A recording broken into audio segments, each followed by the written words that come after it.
Okay, cool. So, welcome everyone to another episode or content piece where we're going to be talking about rest and recovery. So, this has been coming a lot, especially up in January, and over the past few months, where some of you have been really consistent. The nutrition's there, the training's there, but the rest and recovery just quite hasn't been there for you to be able to perform and carry on. So, it's quite an important topic, and there's definitely some things that I can relate to myself outside of fitness, but just running a business and doing stuff as well that I can relate to, and I can kind of put my personal input into this as well. That will hopefully give you some perspective. So, rest and recovery. First one, we'll just go through what we're kind of going to cover. So within rest, going to talk about sleep, some downtime, and just having a good balance because doing too much of one thing is never going to be good, and it will only lead to a few things that we'll talk about in a minute. Then we talk about recovery. So actually, not just resting, but also having a recovery plan. So then you're able to perform at your best every single day. So that includes nutrition and hydration is a key one. Again, like we're not going to talk about everything. There's like a million things that we can cover and talk about. So we just need to keep it to the point and concise. So I think for these, like five topics, they're the key ones that you can implement today and walk away with. So then you can actually start to plan some sort of rest and recovery in your program. So rest and recovery, like why is it important? So we've got a few words here up on the screen. So we've got for repair, repair and growth of the muscles, repairing your cells, like your muscles, and just mentally as well. So also your performance. So actually being able to perform at your best every single day. So I think that's a key one, especially when it comes to nutrition and hydration, is that you can't always work 100, 100, 100. Like you need that rest and recovery so then you can perform over and over again. Preventing burnout. So I think this is a key one. And this is where I said I can put like some of my own pin into this is that, for the past 6 months, I haven't prioritized rest and recovery. And therefore, probably over the past 4 weeks, I've definitely experienced like some serious burnout in terms of coaching, my own training, and just kind of like a vision of where I want to go. So I've massively, massively experienced that myself. So actually taking a step back and going, do you know what? Like, I'm probably not going to be replying to messages over the weekend. Taking a step back over the weekend and just being like, cool, like I'll catch up with it Monday to Friday. And just having like some boundaries, like maybe past like 10 o'clock, I just switch off and, my phone goes on do not disturb after 10. Maybe that needs to go to 8 o'clock because even though I might not be replying to messages or there might be some boundaries in place. Those notifications still come through, like my brain's still working, still ticking. Like it's about being able to form at your best in a short amount of hours rather than just doing 10% across the whole day. So, which then goes into sustainability, right? So actually being able to do this over the long period of time, not just after, 4 weeks of training and then dropping off. So actually having a good balance and being able to do this for the long term. And then injuries as well. So again, if you don't allow yourself to rest and recover, then it's only going to lead to injuries as you're not able to, properly recover. And it just puts too much strain on the muscles and your body. So that's why it's important to rest and recover. So now we're going to go into sleep. So look, we always want to aim for about 7 to 9 hours of sleep per night. That's not always achievable for everyone. That might be six, and everyone's got their own rhythms. The reason why we suggest or why 7 to 9 hours is important is because it allows you to get into your deep sleep cycle, your REM sleep. So a lot of you might have heard about this. If you've got watches, then there might be like some education or like some things that you can read on. But REM sleep is when you're in your deepest sleep, your body's recovering and it's doing what it needs to do. If you're not sleeping and if you're not hitting that REM sleep, then the body's not effectively recovering. So you might be asleep, you might feel a little bit better the next day, but actually over the long term, it's not going to be great for you. And sleep's not a thing that, it's like, oh, okay, I haven't drunk enough water today, like I'll catch up. Or it's not one of those things where oh, I haven't eaten my protein, I'll just eat my protein and the body sorts it out. Sleep isn't a thing that you can kind of bank on. Like once you've lost your sleep, that's it. You don't recover that. There's no way to recuperate that. So it's actually really important that this is a priority on a daily basis because it's not something that would be like, oh, I had 9 hours sleep tonight. I'll have like 7 hours sleep the next night. It's like it doesn't work like that. If you've had a shit sleep, like that's that moment gone for you. That's that day gone. There's no recuperating. So sleep is a massive, massive priority beyond like health and fitness, just so many other things as well. So sleep needs to be a priority for all of us. And yeah, it says that. So like deep sleep promotes muscle recovery and releases growth hormones. So actually the hormonal cycle as well, like actually being able to produce those hormones when you are asleep to effectively recover and grow muscle. Um, Poor sleep can lead to weight gain, reduced focus, and slow recovery. So obviously, when we talk about like cortisol levels, stress, it's just not ideal. The body can't function without adequate sleep. So some tips. So to maintain a consistent sleep schedule, so actually just having a bedtime and just being like, oh, okay, cool. I need to. This is when I cut off. So this is something I've been working on over the past like 4 weeks, really. It's because not every day is going to look the same. You're not going to be like, oh, okay, 10 o'clock bedtime. It doesn't really quite work like that, but at least having, for most of you, you should have your calendar set up. Having like a downtime or some time where you're like, okay, this is where I'm going to switch off and then aim to be in bed by 10, 11. Having that schedule at first, you'll probably won't stick to it, but at least if you aim for it, or at least if you've got like an alarm on your phone or a notification that says it's downtime, slowly you'll start to get into that habit, and it will be a game changer. It's been a game changer for me. So on my calendar, I've got my notifications. So when it hits 9 o'clock, I get a notification saying downtime, and then by 10 o'clock it says bed. So that's literally, and again, like if you've watched my calendar videos, you'll see that I have like a start and an end to the day as well. Um, Creating a calming bedtime routine. So again, I've always spoken about atomic habits. Like one of the key things there was like leaving a book on your pillow. So when you go to bed, like there's a book there ready for you to read. So whether it's reading, meditation, listening to white noise, whatever that is for you, making sure that that's a priority because there's no way that you're going to get off your laptop if you're working from home and then you're just going to fall asleep. Like the brain's still active, it's still thinking. So whatever that might be for you, maybe it's having a bath, maybe it's having a shower, then it's like reading a book, maybe God forbid, like hot milk or whatever works for you. So creating that routine and those habits to then lead yourself to a bedtime. Avoiding screens, so obviously turning your blue lights off, going into like a night mode, having that automatically just working, going on do not disturb, and then caffeine 1 to 2 hours before bed. But actually, you know, and that's light caffeine, so it's like making sure you don't have like cups of teas and stuff. If you're talking about coffees, then we don't want it past probably like 12 o'clock if you want to hit that deep sleep and get that really effective sleep. So caffeine needs to be cut out, from an average point of view. Like if you're being a real human being, then let's just say not past 3 p.m. If you're on it and you're a robot, then probably like not past 12. Um, and yeah, optimizing your sleep environments to make sure that the room's dark, it's quiet, maybe have an eye mask, blackout blinds, whatever that is for you, making sure that you're in the right environment for that. So now we're going to talk about downtime. So reducing stress. So what is downtime? And downtime and um, balance is two different things, and downtime isn't quite sleep. So downtime is actually allowing yourself, and we are talking about if you go back to sleep, creating that bedtime routine. Downtime is that routine. So actually allowing yourself to switch off and not think about anything. So reducing stress and allowing the body to fully recharge. So you need to mentally recover because if you're just always on the go, like you're not gonna be able to properly think about anything. That's when we start talking about things like brain fog, making silly decisions, going to that cookie jar or going to the sweets and snacking because you haven't had your time to actually just mentally like debrief. Um, and then having a balance as well. So like I put here like the guilt of having rest and like I can definitely associate with that. I can definitely appreciate that because like sometimes actually 100% on the weekends I feel guilty for having time off. I feel guilty for kind of switching off a little bit because I'm like, oh my God, like what am I gonna like I can't really quite explain what that feeling is, but it's a guilt because you're like, oh my God, I'm not doing anything. It feels bad. But actually having a balance overall and like throughout the week, you can then sit back and go, oh, actually, do you know what? I've done my 4, 5, 6 workouts, whatever that is for you.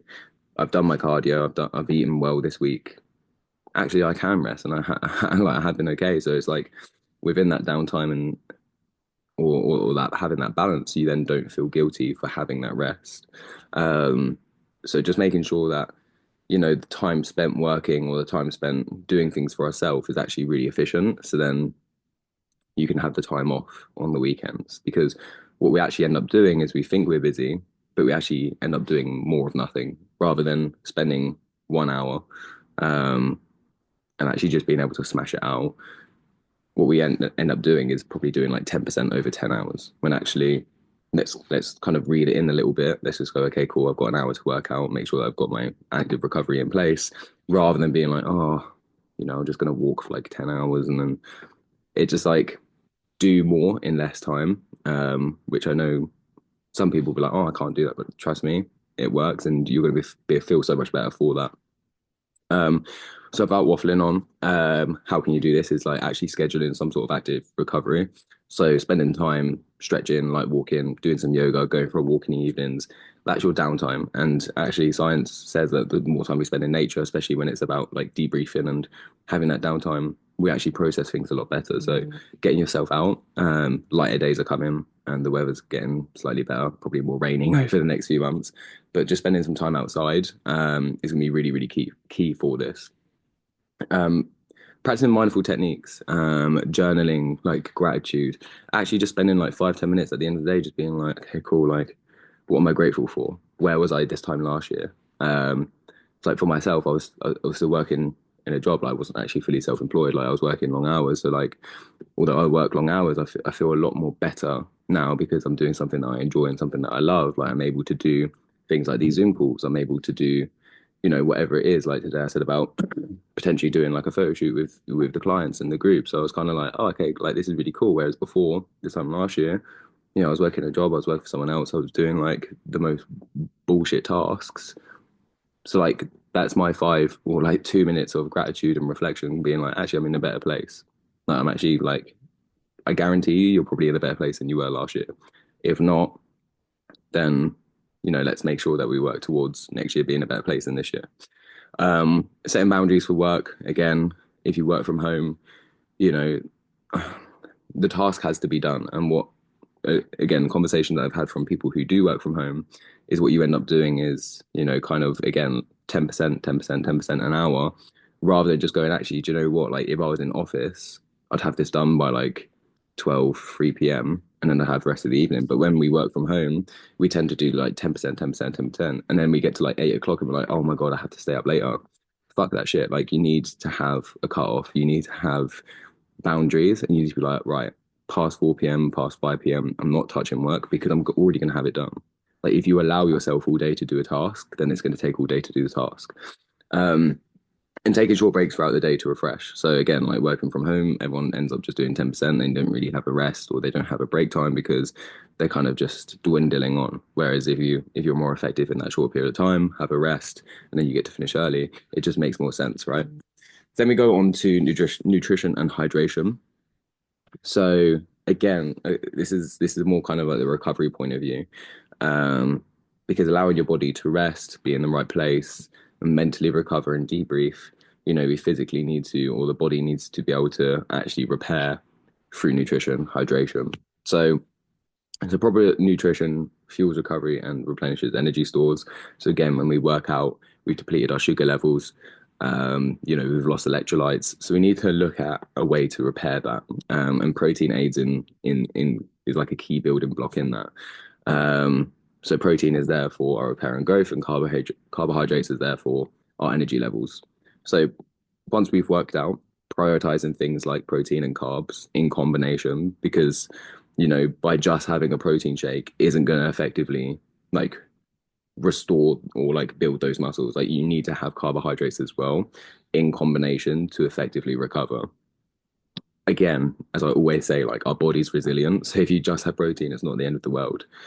In an ideal world, you would have some sort of protein and carb. So maybe it's like rice cakes with a protein shake because you need that carbohydrate to replenish the sugars, and then you need the protein to then replenish or recover the muscles. So, and if you don't have that balance, then it's only going to be going to one or the other. Including anti-inflammatory foods, berries, nuts, spinach. Not skipping meals, and I know that this is this is a big one, especially during weight loss. You actually need to eat more food to then effectively lose weight because what happens is that you end up skipping meals. And then because you skip meals, you're obviously going to be hungry. And then what you end up doing is going for the high, like low nutrient dense, like calorie foods that you can overconsume. So because you skipped breakfast, lunch, maybe you've got dinner, but because you skip breakfast and lunch and you have to go and train, you're hungry, right? So rather than having those high protein meals that are going to keep you satiated and fuller for longer, you're then going to go, I'm hungry, so I'm going to go have chocolate. You're then going to overeat on the chocolate. And before you know it, just by having one chocolate bar, you've had like 50% of your calories. Whereas if you had the breakfast and the lunch, you'd probably be at like 40%. You'd have had more protein, you'd feel fuller, and you'd feel better. So actually, by skipping meals and under eating, you're doing yourself a disservice. So you need to make sure that you're having the meals that are set out for yourself and you're actually eating proper food rather than going for, you know, the shit essentially.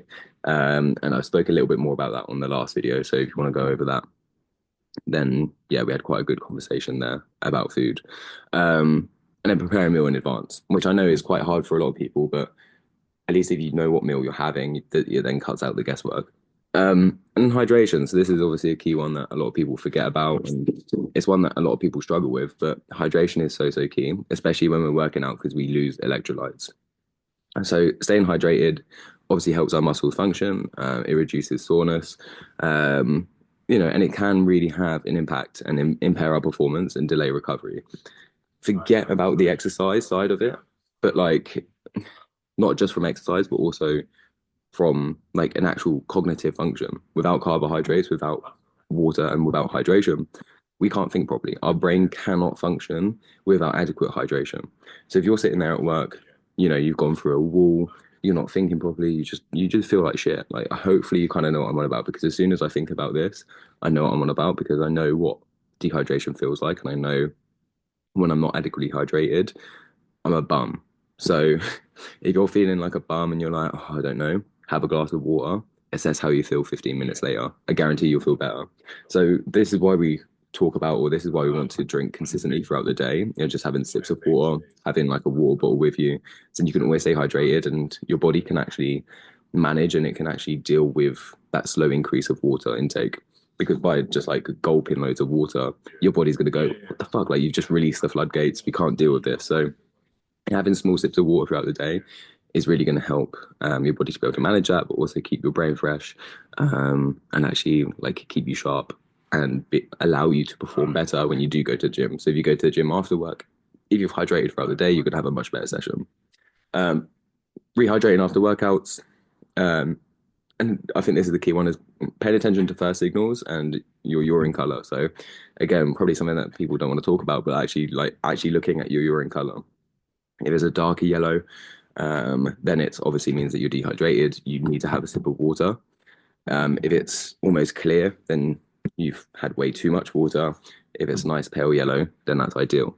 Um, a random point on urine, we might actually do like a topic on urine because it's actually really interesting how you can assess things. Anyways, I'm not.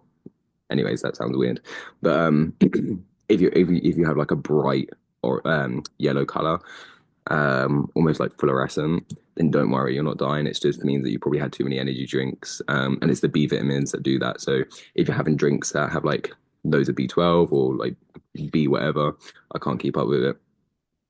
You actually find that it's then like a fluorescent yellow, it's like really bright. So I don't know if anyone's picked up on that. Maybe you've had like if you're having like recovery drinks or that, you might have noticed that your urine's like this bright yellow color. It's just because of the B vitamins. So all it's doing is like, oh, we have way too much, like we're just gonna piss it out.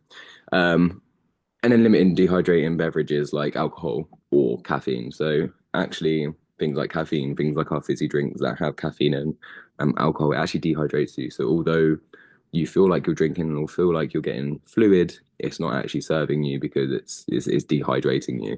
So it's good to have fluid. It's in most cases it's good to have caffeine, especially if you're working out. Water or some sort of juice is a priority because that's actually what we're absorbing and that's what's being used. So your actual net gain of fluid and water is going to be more positive if you're not having things like alcohol and caffeine. So any questions that you do have, obviously this is pre-recorded, send it in the group chat. I want you to obviously send in the group what your takeaway of this was and what is one thing that you're going to implement. Is it going to be your downtime?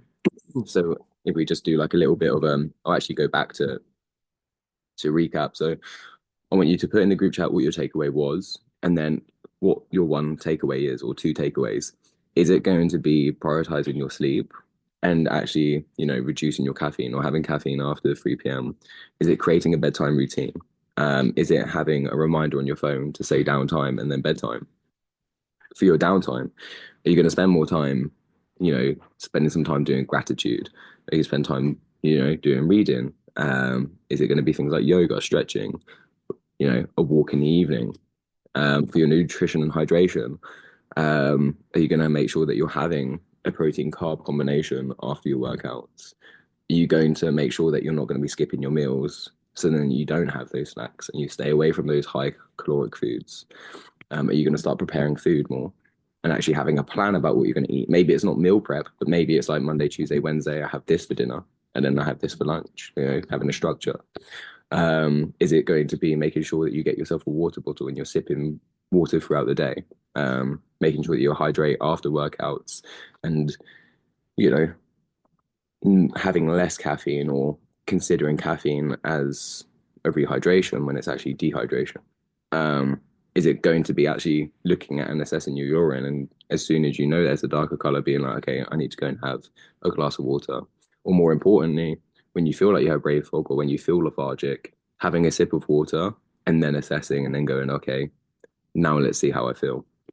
Because again, most of the time it's because you probably haven't had enough water throughout the day. So again, if you have any questions about this, if you're external and you're just watching, somehow found these, then obviously you've got comment sections where you can ask some questions and I'll get back to you. But for those of you that are listening in the group, pop it in the group chat.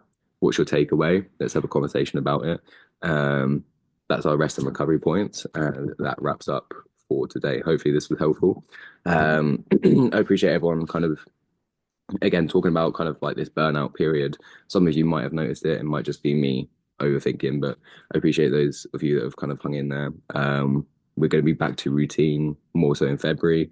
We'll be back on the two calls a week, and there's going to be some new cool things coming as well to the group. So yeah, again, like I'm a human being, so like I face burnout with a lot of this stuff as well. But like reflecting on this and talking like this has also helped me being like, okay, cool. Actually, I just need to prioritize my energy elsewhere. So again, I'm not perfect. I'm learning on this journey as well.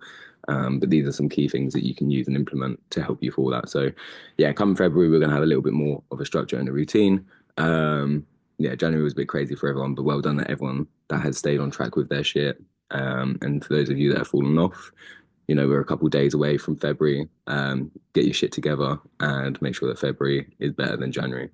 Appreciate you all, and I'll catch you in the next one.